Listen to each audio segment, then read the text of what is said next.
Hey. Hey. What's up? What's up, everyone? We're all here. We are. Yep. So, I'm Fiorella. I'm Jeremy. Lee, camp. And, so how has it been so far? I know you've been all over the place since you got here. Yeah, I'm doing these live shows here, taping a new special, and it's been great. Last night was amazing. Thanks to some of you for being there, and special guests were Jimmy Dore and Abby Martin. It was a fun night all around. Yeah, that's what I hear. I'll be going tonight, so... Well, damn it. Why weren't you at both nights? I'm sorry, you know. No underachieving in this movie. I know, Yeah. I know. I just wanted to kind of ask you, you know, you've discussed a few things on your show that Jeremy was telling me about as well. What is to you one of the most pertinent issues we're facing right now in this day and age as Americans? Oh, man. What are the most pertinent issues? Well, the one more. The one. If you can pick one, considering... Which means none of the other ones matter. Right. So you're endorsing one. Unfettered capitalism crushing the world. a good one. Encapsulates both everything. individuals and our environment collapsing around us because we're consuming at a rate that no planet could sustain. I mean, the estimate are that if everybody lived the way that Americans did, we need 5 Earths to continue this, and we've lost 50% of all wildlife over the past 40 years. So I think if people don't care about this issue, they will very soon, because they'll have no choice. Yeah.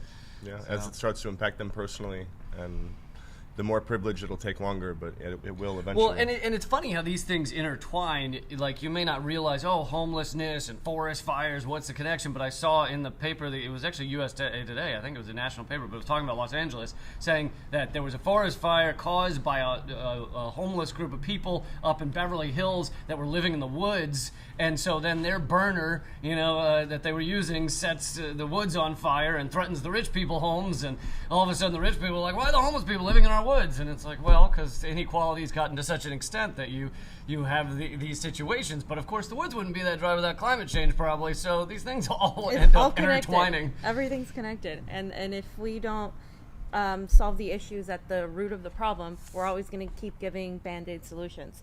And then we're just always going to be behind. Yeah. And, especially here in California, homelessness is a huge issue, and it's stemming from rent prices. They just keep skyrocketing. The wages aren't high enough here. We pay so many taxes. The roads are like shit. There's like high-rises going up all the time with no affordable housing. Gentrification. There's high-rises being built here on Wilshire with people sleeping outside, and they're empty. Oh No one's inside of them. They're empty. Well, at least there's no traffic. Yeah. Yeah. And it's like... To add to it all. No. A few years ago, when I moved here, you didn't really see the tents, and now there's tent cities, and now they're making it a crime to even sleep in your car. Yeah.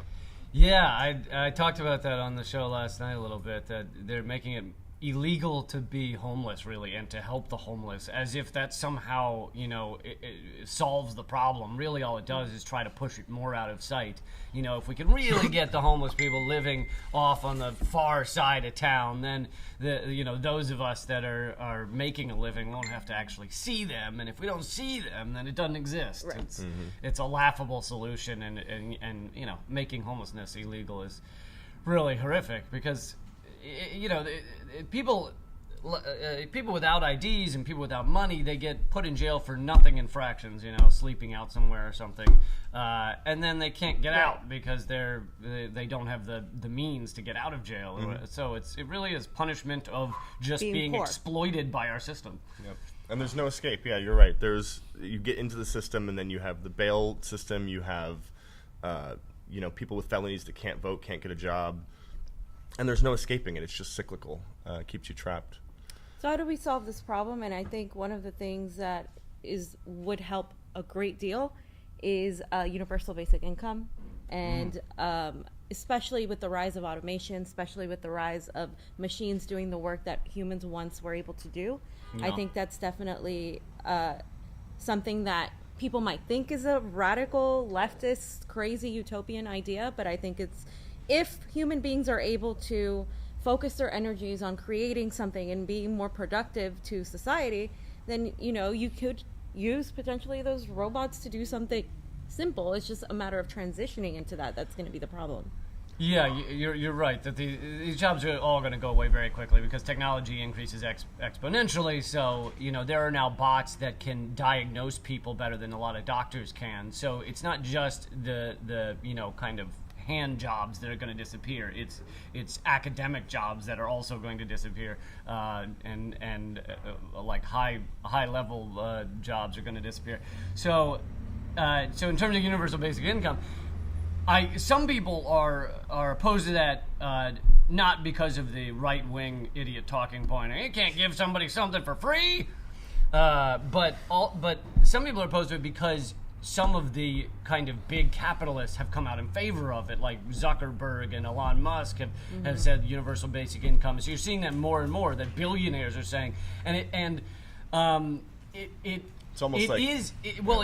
serves both purposes. It's because. Yes, a lot of them, I mean, I don't want to speak for Elon Musk, but a lot of these people are coming out for it because they realize that they have exploited people to such a degree, they don't have the means to buy the products they're putting out there. So we need them to have money because otherwise they can't keep consuming.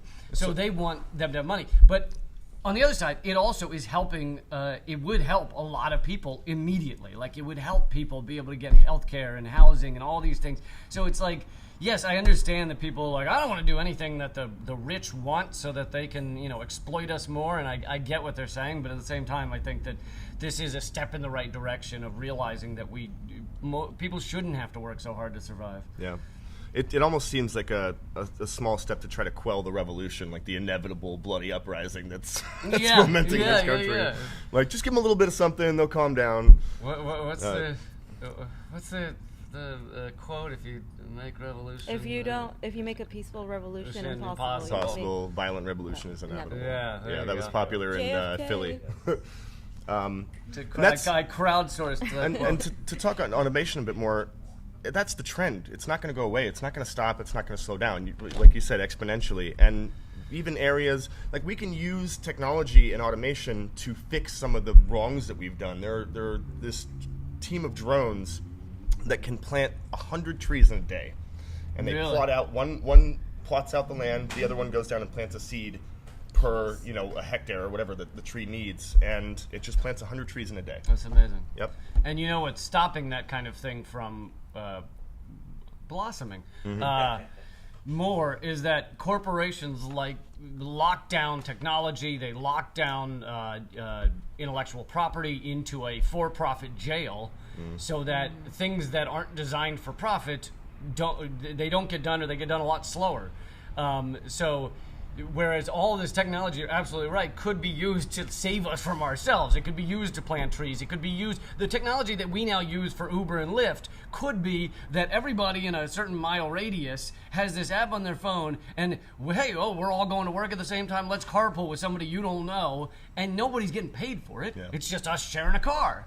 But that makes sense. But the reason that app doesn't exist is because everything's locked in a profit jail. Technology is getting locked down in a corporate profit jail, and it will kill us. And you're forced to do it. Like, many people here do work as Uber and Lyft drivers because it's one of the only ways they can make money and still do, like, a lot of people are artists and do their creative things or do whatever they do, and it's like, so their boss is an app. Well, and even that is a fraud because they're basically Uber and Lyft right now. First of all, they're not profitable. Their money is coming from venture capital that's flooding in, and once they put out of business cab companies and public transit, then they'll be heavily profitable. So right now, it's like the early years are designed to just crush cab companies, unions, public transit, and on top of that, an MIT study came out showing that. Initially, he said 30%. Then he was pressured by Uber, and he brought it down to 8% of drivers lose money. They're losing money, meaning they're paying Uber to put somebody in their car to fart as they drive around. It's basically we've been tricked by the algorithm to think we're making money. Yep. No, I met one guy who had cracked the code, and he had the two phones, an Uber and a Lyft phone. and he was constantly just piggybacking rides, like taking 2 at a time. The only person I've ever seen that actually could turn a profit. On that takes a lot of thought. And that's like a full-time, like, what am I going to do? So because they're using, more and more apps are doing this, they're using infrastructure that either you own yourself, like your car, so you paid out to buy that car, or they're using infrastructure that society has built, but they're not paying into it. Yeah. So they're using our infrastructure and then just exploiting it for their profit. They don't use they don't own the networks that they use for their service. They don't own the cars. They don't own anything. It's just an app that they have, and they're making all this money. But not yet, you said. It's not turning a profit yet. Well, yeah, I mean, I guess not yet. Yeah, but the people don't have any, like, as an Uber driver, you have no, like, rights. Like, you're just, you're just an independent contractor. If anything happens to you, it's on you. Well, that's why people have to realize their power again. The power of uniting, the power of working together. But how do you get people that are so, I constantly come across people that are like, it doesn't matter, the system's rigged, we just need to, bring out the guillotine and eat the rich, but there's no solutions. You're saying they're wrong? No. I'm all for it. But I'm like, how are we going to do it? How do we implement If it's 100% ideas? grass-fed rich, then I'm on board. Yeah. Free range. Yeah, I'm pescatarian, so I don't know.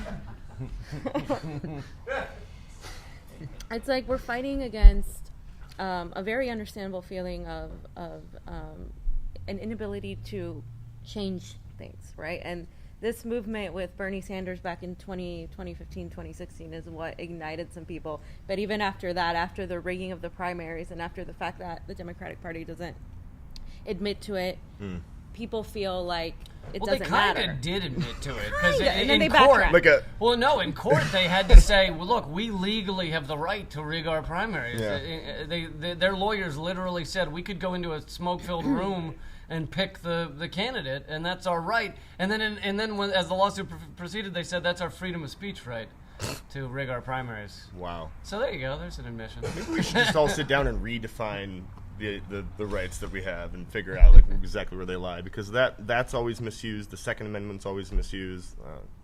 It's crazy. Yeah, and unions right now are losing power with Janus versus AFSCME because in that Supreme Court case that's to be determined, it's basically going to make every single state a right-to-work state. And coming from a right-to-work state, means... right to work for less. Yeah. You got to be careful not to use their terminology. Right to toil. They make it sound like it's a good thing because the majority of Americans don't read the fine print, and they're like, oh, right to work? Yeah, I should have the right to work. And a lot of this stuff has been carefully decided, what terms to use, and if you get the other side using your terms, then they're helping you in the manipulation. Yeah. It's wild. Speaking of another job that should probably go the way of the dodo, the police force. You talked about the... Can we have a moment of silence for the dodo, though? Yeah, the dodo. I didn't mean to impugn the respectability of the dodo by comparing it to the murder squad. You talked last night in your show about... There's still tickets left, folks. Yes. Oh, if you're in Los shameless Angeles, plug. Yeah, I'm terrible at come to Lee's show tonight. Lee, Jimmy Dore, is Abby coming back tonight? Yeah, Abby will be there. All right, Abby's going to be there. Abby Martin. And, it's an amazing show at the El Rey. It is literally 2 blocks down from here. It was a really, really fun time. Lots of laughs. Lots of great people showed up. It is getting close to sold out. So if you're online right now and you want tickets, it's go to leecamp.com and click the schedule tab. And that'll get you to the tickets. Perfect. And then at that show, you'll hear this awesome joke that Lee made about, well, not joke, it's really just a kind of a depressing observation. But he makes it sound better. So. Would you like to come down to the El Rey for some depressing observations? Get a good cry going, Then we'll be there for you. You talked about the police and the origins of the police, and I'd like to hear a little bit about that here, because I had never heard this before. Yeah, I mean, we kind of, our social engineering has made us think that, you just have guys with guns wandering the streets at all times telling you what to do and not to do, and if they seem upset with what you're doing, then they pull out a gun and arrest you and possibly shoot you more often if you're black. Now, that is not actually how society has always been set up. Our current police force, it goes back to the days of slave patrols, which, was a group of white guys walking around making sure there were no slaves that had gotten loose. And it's kind of grown from there. And this doesn't mean that a policeman or woman never does anything positive. That's not the point. The point is that most of, and the numbers, there's a great book, End of Policing. I had the author, Professor Alex Vitale, on, redacted tonight, and he talks about the fact that most of what cops do, the average cop makes one felony arrest a year, if that. So that means most of what cops are doing all day is tiny arrests for kind of nothing violations, basically seeing if they can pressure, I mean, they don't think it this way in their heads, but pressure somebody, more often a person of color or a person who's poor, into getting into the system. You lock them up, you make sure there's paperwork on them, and it flips their lives upside down if they don't have the money to pay to get out quickly or to pay for a lawyer or those kind of things. So it really is just a system that's designed to protect the property of the rich and also perpetrate the illegal drug war, which Nixon's aide Ehrlichman said in the 90s. He finally admitted to his biographer that, yeah, we knew that Nixon had two main groups of enemies: black people and activists or hippies, and we could upend both communities by arresting them for kind of small drug charges. So the drug war from the beginning was designed to upend communities of color and activists, and it's worked like a charm. Oh, yeah. It's still working, and that's why they won't decriminalize anything over here. Whereas in other countries in Europe, like the Netherlands, you can go and, find mushrooms at the store. You can find anything, and they don't have a for-profit prison system. It costs the same amount of money to be locked up in California prison for 1 year as it costs to go to Harvard. The fact, and it's like, and they claim they don't have money. We don't have money for health care, but we have money to lock people up. Oh yeah, trillions of dollars missing from the Defense Department budget. But no, we can't have health care. We can't have education. We can't have housing. Where'd you put it? I don't know. It's under the couch. There's a massive couch cushion at the Pentagon. It's got trillions of dollars. Princess in the Pea type situation. And a lot of these states sign contracts with the privatized prisons, requiring the state to have a certain number of people in the prison. So they basically have to find ways to lock them up, or else they aren't filling the prisons, and then they are violating their contract with the privatized company. Oh, How do we get a contract with them instead? So they could, adhere to us instead of the freaking prisons. Do we need millions and millions of dollars? I think elections are supposed to be our contract with the politicians. Can we turn the prisons into a gulag for our political dissidents? That's what I want to know. Yeah, what, Gitmo? Yeah. We got Gitmo. So. We got plenty of those. Jeez. But it's like, if we were to actually find a solution, the solution would be to also do drug rehabilitation instead of drug. Yeah. And there's examples of it. There's examples of this. Like, I liked Michael Moore's last movie talking about which countries are doing this right, correctly, and let's steal ideas from them. So that which country to invade next. He's talking about which do we take these ideas, and for the drug, decriminalization, he points to Portugal, where they've decriminalized all their drugs, and their overdoses, which were one of the highest in Europe, are now the lowest in Europe. Wow. It's something like 3 per million, whereas in like West Virginia, it's like 141 or something. It's like, it's crazy. 115 people die a day from opioid overdose in America. And our drug policy is not at all designed to help people or be sympathetic. It's completely just designed for some sort of vengeance against somebody for having a vice, I guess. Yeah. Yeah. It's wild. And you see the disparity between sentencing for black and white kids. Like, it was never a drug epidemic when crack was ravaging black neighborhoods. But now that white kids are dying in their parents' basements on heroin and OxyContin, they're all of a sudden concerned with it. But they're not arresting. They're not busting doors in and shooting them in their homes. They're right. kid gloves with the treatment. And this proves how there's different laws for the rich and the other side of the other side of the nation, because what's his name? Trump's new economics guy. No, the guy from Kudlow. Larry Kudlow he was fired from Bear Stearns for a $100,000 a month cocaine habit. Now, I don't know how that must have come from angels' vaginas. I don't know where you get cocaine that expensive, but even so, if people want to do coke, I have no problem with that. I'm just saying, like, you can't, like, he gets nothing. He ends up becoming an advisor to the president because he's rich. Whereas if you're doing that, as if you've got these same habits as a poor person, you end up in jail. Yeah. We'll never see the light of day. So, I guess my question to you is what, because the Democratic Party and the Republican Party are right now in the toilet. Dumpster fires. Like, where do you see these next couple of years going? Well, I think the two-party system, which is really one corporate party with some slight differences, has failed the country and succeeded for what its ends are, which are profit for a very small number of people. And so to them, it's a big success. What's going on right now is a huge success, even though they may pretend to be the Mick resistance against Trump.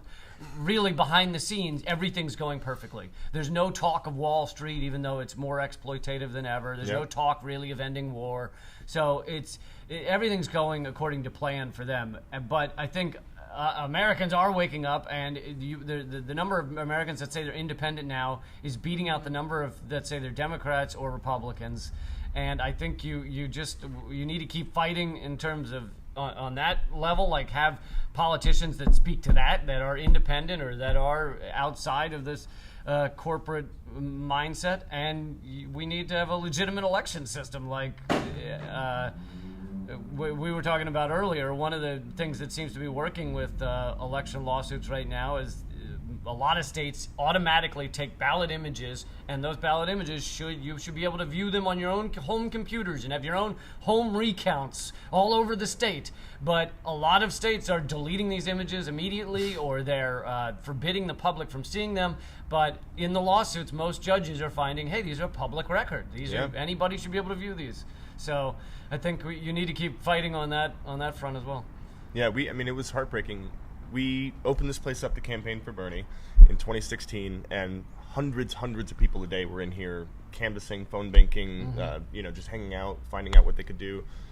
And to lose the way that we did with the AP calling the election the night before. And MSNBC. I mocked Chris Matthews he had Bernie's campaign manager on, and he goes, so Bernie's already lost, so I'm just wondering what it is you want to do from here, because, Hillary's already got it. And you're just like, well, how? That's the night before California. You're saying to everybody in California that their vote doesn't matter at all. And even still, they were shredding and whiting out ballots here. Yeah. So. I'd say the biggest thing that made him, quote unquote, lose in California was the provisional bullshit. Oh, yeah. You just get people to sign a placebo ballot. They think, oh, I voted. And no, they're not going to count those till months later, so you didn't vote. And it was called that day. Yeah. It's frustrating. So we got to wrap it up. You want to close out for us? Yeah. Can I do my last pitch? Yeah. Come to the El Rey tonight. One more show, live comedy taping, much funnier than we were here. So much funnier than we were here. Yeah. Oh my God. Special guest Jimmy Dore, and go to leecamp.com/schedule or just leecamp.com. You'll find it. And check out all the stuff there. Redacted Tonight, all that good stuff. All right. Thank you for talking about these serious issues and making us all super depressed. So now we all have to go back and laugh. And purge yourself with the comedy tonight. Yeah. Keep up the good fight. Yeah. This was the whiskey. I'll give you the chaser tonight. Oh, Good. great. I want to say thank you to you and all the other. Yeah. Thank you so much. Thank you to you and all the other progressive media guys. people out there that are actually showing what's going on. It's Thank super you guys important. for fighting every day. You guys take a lot of flack, so we definitely like to uphold your voices when I'm we unfamiliar. Has somebody said something? Yeah, we were back here talking. Yeah. All right, we're gonna close it down. Thank you all for joining guys. in. Thank you for and watching. Come Thank on you down for to Bernie's watching. Coffee Shop today during the day, and then go see Lee Camp tonight at the El Rey. Later.